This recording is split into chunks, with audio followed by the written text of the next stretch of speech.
And down in Gaza, they maim and they kill, funded by dollars from Capitol Hill.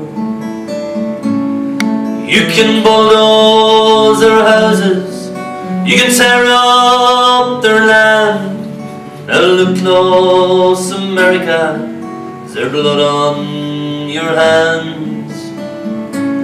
For you won't hear the cries on the West Bank when you're laying your children to bed. Though you will have time to sing them a rhyme like a rocket, bye baby, good night.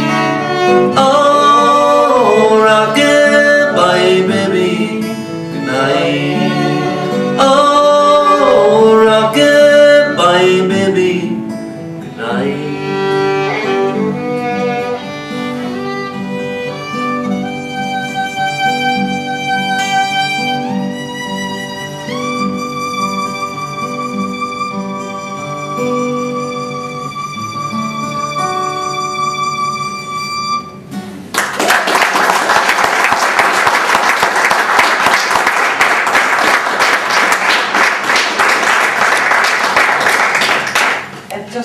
Better every time I listen to it. It's just fantastic. Thank you. So welcome everybody here to this very historic event.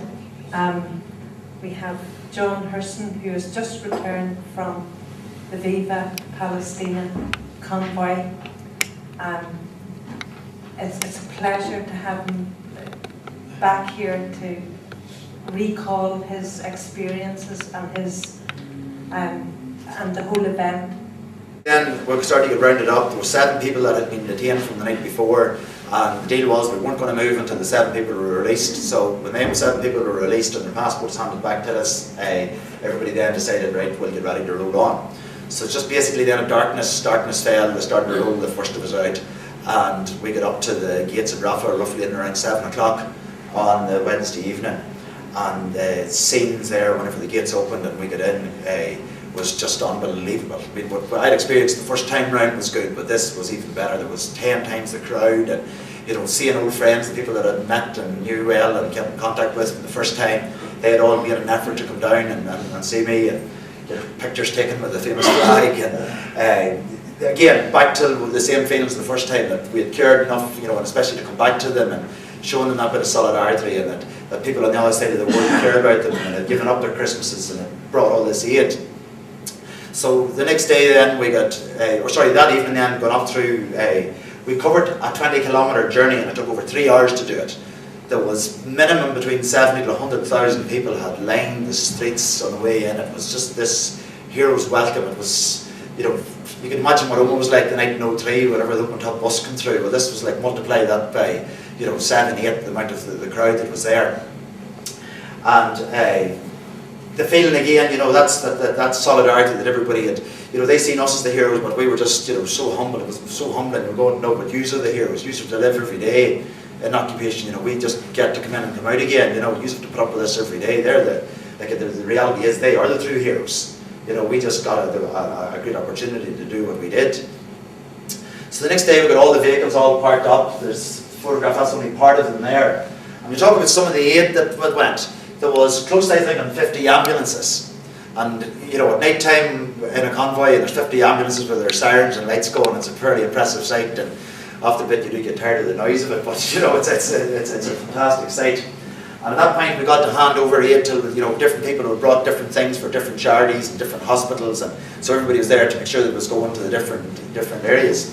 There was one van alone from Slough, just to give you an indication of some of the things that was on it. This van had 6 life support machines. And on top of that, they also had picked up £250,000 worth of medicine in Milan in Italy. So that van alone probably was close to carrying £1 million or $1 million worth of equipment. And that was nothing to what all the other vehicles, like not only were the ambulances going out as ambulance, but they were kitted out like with heart defibrillators, with kidney dialysis machines, with you name it, they had it. You know, there was the Turks, they were down, like they had dentist chairs and they had operating tables and high-end remote control, you know, electric wheelchairs, and there was another truck there, and it was filled with, they'd gathered up prosthetic limbs. And again, the reason why they're bringing all these things, every one of these items are all banned from getting into Gaza, it's just not allowed in. For example, cancer patients in Gaza don't get any chemotherapy or radiation treatment, they get to get painkillers. That's how lucky they are. That's what they get. And you're talking there about the 70 people that are raised. Like that's a normal. Like that's a normal everyday occurrence. What goes on there? Nobody is allowed out to go to see hospitals or see doctors or get any further treatment. They just yesterday I was reading that due to the siege that has now gone on over 3 years, the 368th person died at the border in Gaza trying to get out to go to a doctor. So that's 368 people that you may add to the list of people that are getting murdered. It's a slow, agonising, painful death. Every male is classed as a terrorist, so they don't get out. And anybody that does get out never gets back in again. So anybody that goes out, that gets out, they never get the chance to go back in again to see their family. So that's just gone forever. They had to say goodbye to their life forever, so that they can't go back home again. It's the same up in the West Bank as well. They want them out.